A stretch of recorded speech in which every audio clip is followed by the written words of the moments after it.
Hi guys! Welcome back to my channel. So ngayon ay eviction night ng PBB Collab Celebrity Edition. So alam naman natin na nominado si Bianca at si Dustin or ang Dasby Duo.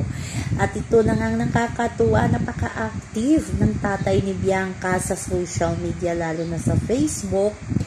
At sabi ng mga netizen, tatay ni Bianca de Vera, gigil na gigil para ma-save itong si Bianca at ang kanyang kaduo si Dustin. Nagbiro pa nga ang mga fans ni Bianca at ni Dustin na Tito Mon pakibintangan ng isang car.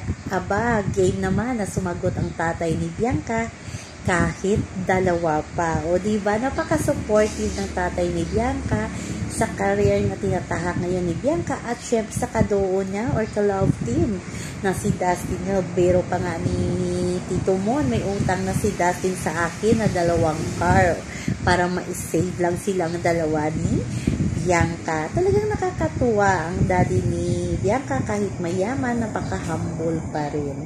At laging active sa mga ganap sa PBB. Updated yan ang tatay ni Bianca de Vera. Sa kabilang banda, ang cute lang ni Bianca at ni Dustin sa kanilang task kasi nga natalo sila. Nang sorry nga si Bianca kay Dustin. Pero sabi ni Dustin, ba't ka magsusorry? Babawi tayo paglabas. Sabi ni Bianca, sure daw silang dalawa ni Dustin tag 500k. Grabe talaga itong si Bianca, mayaman. Imagine mo, 500k ang idodonate niya.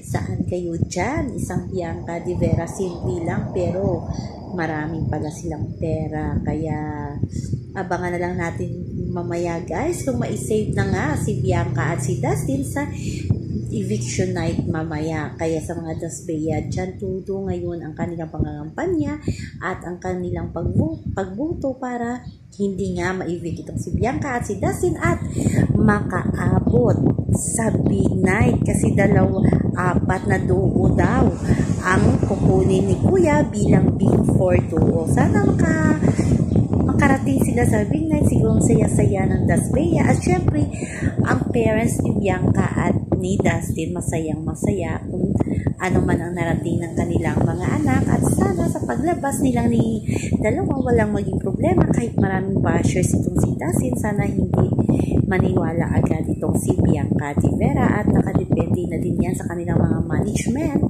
kung sila nga ang itatambal na dalawa. So abangan na lang natin yan guys, management pa din sa huli ang mag-decision. Kaya PBS, Dasbeya tayo or Dasby, bye-bye.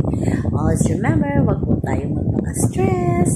Please like, share, and subscribe my channel para ma-update kayo sa mga bago kong upload. Bye-bye! Love, love, love!